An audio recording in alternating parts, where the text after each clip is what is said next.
Thank you very much, Claire. Good morning, everyone. My name is Michael Rosenthal, and I'm going to be talking to you today about muscle and fat in clinical imaging and how we can use neural networks to better understand muscle and fat in the routine imaging that we perform.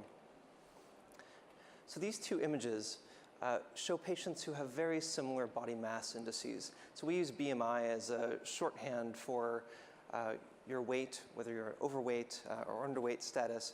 But these images show that people with similar BMIs can have very different things going on inside their bodies.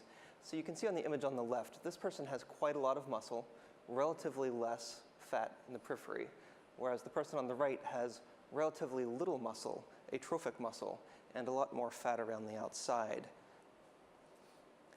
These two people have very different body compositions, and we know that some of these features are very important in people's well-being. So higher muscle mass is associated with better cancer outcomes and with improved ICU survival. Higher visceral fat amounts are associated with cardiovascular disease.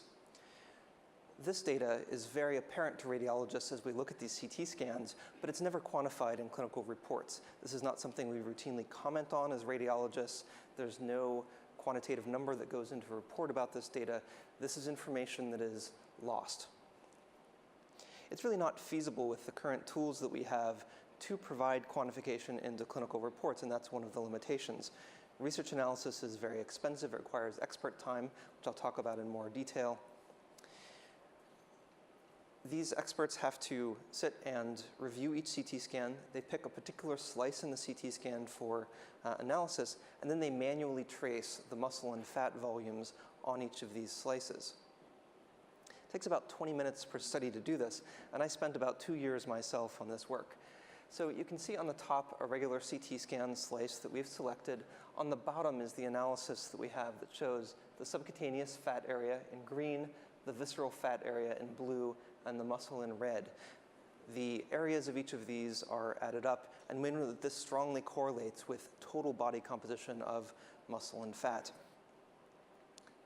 So having spent quite a lot of time doing this, we said, how about if we try to take a machine learning approach? And this is what we've come up with so far. So you can see here, again, a CT slice that was selected.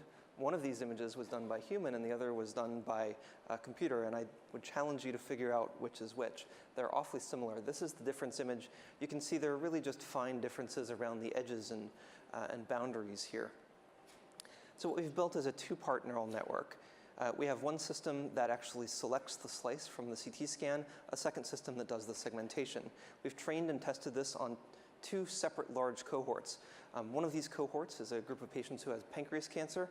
The data from that cohort has been accepted to Nature and will be appearing soon. The other cohort is a group of people with COPD, very different populations. We found exceptional correlation between the manual method on x-axis and the fully automated end-to-end method, no human contact.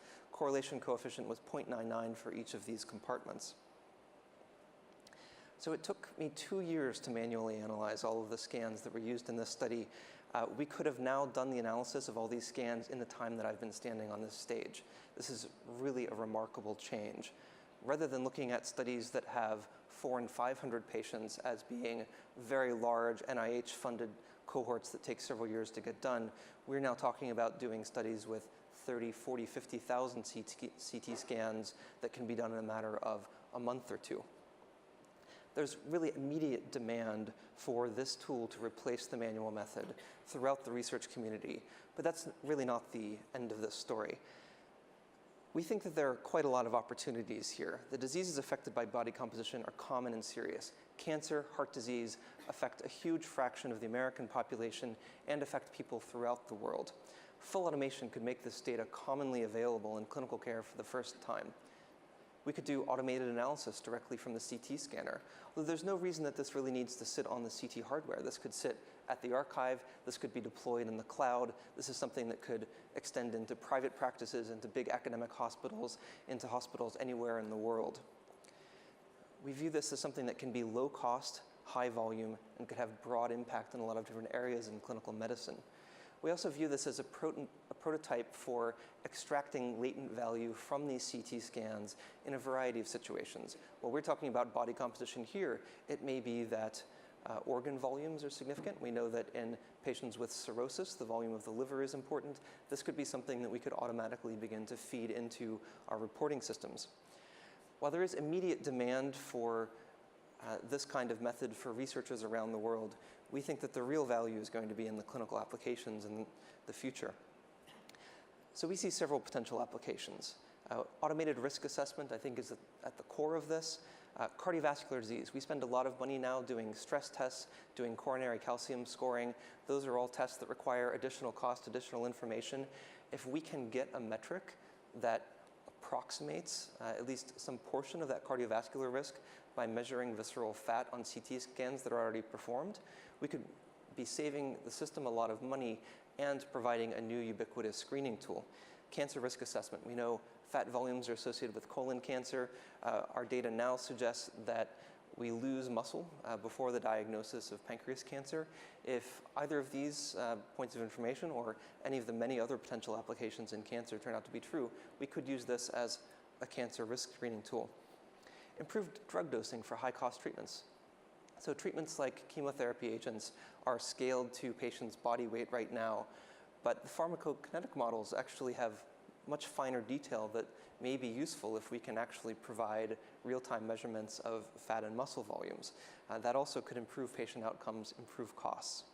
Guidance for dietary and fitness interventions. We spend a lot of money each year in the US on a variety of dietary interventions. If we can use CT scans that are being performed for other purposes to know about the efficacy of those and to know when they're necessary, we could make a difference.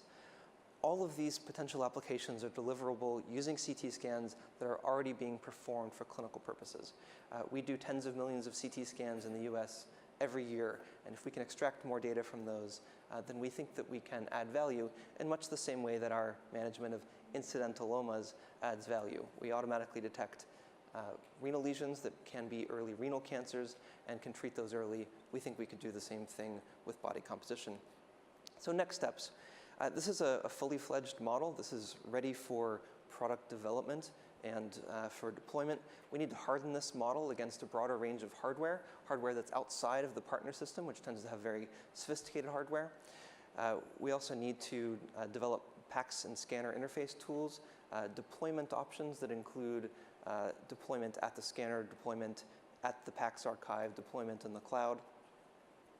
We want to accelerate research that proves the clinical applications in which this could be effective. So we have an enormous pool of talent in the partner system at Dana-Farber, in the cardiovascular systems at MGH and Brigham, and we want to tap into those people to get them to help us to show that body composition numbers delivered in real time can impact clinical care.